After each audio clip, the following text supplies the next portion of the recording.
এই সংবাদটি নিয়ে আপনাদের সামনে দাঁড়াতে হবে, এটা আমরা কখনো ভাবিনি।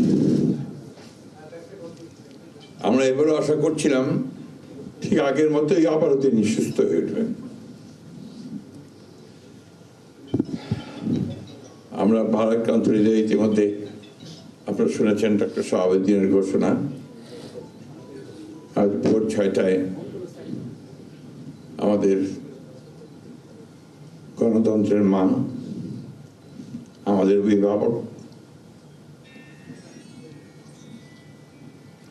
আমাদের জাতির অভিভাবক আমাদেরকে ছেড়ে চলে গেছেন।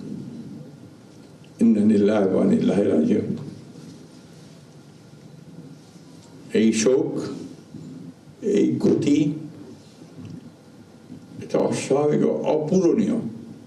এই জাতি কোনোদিন এটা পূরণ করতে পারবে না।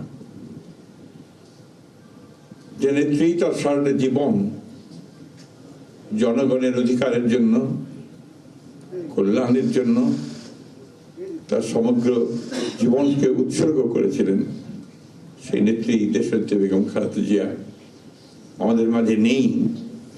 এটা আমরা যারা তার সহকর্মী এবং রাজনৈতিক কর্মী, আমরা এটা ভাবতে পারি না। বাংলাদেশের রাজনীতিতে একটা বিশাল শূন্যতা সৃষ্টি হলো।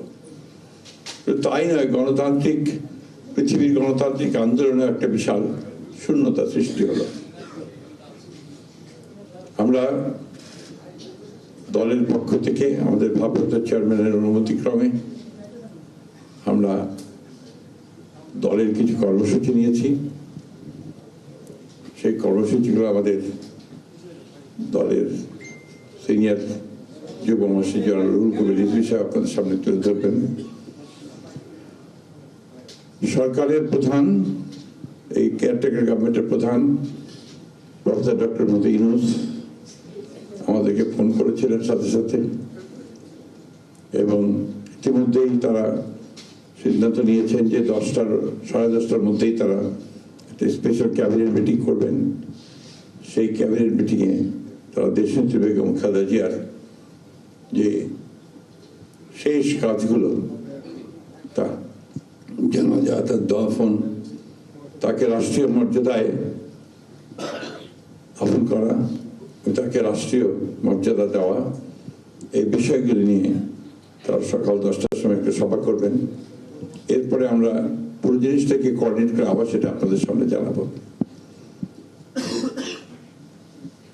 আমি এখন অনুরোধ করব আমাদের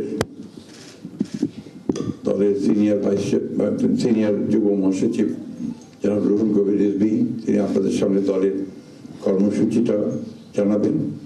এটা হচ্ছে আপাতত এখনই নেওয়া কর্মসূচি। এরপরে আমাদের একটা স্ট্যান্ডিং কমিটি মিটিং হবে 12:30টার দিকে। সেই মিটিংয়ে আমরা আরও বিস্তারিত কর্মসূচি গ্রহণ করব। আর সরকার যে সমস্ত কর্মসূচিগুলো তার সঙ্গে কোঅর্ডিনেট আমরা করব, এবং সেই বিষয়গুলো আমরা আপনাদেরকে পরে জানাবো। ধন্যবাদ। আসসালামু আলাইকুম।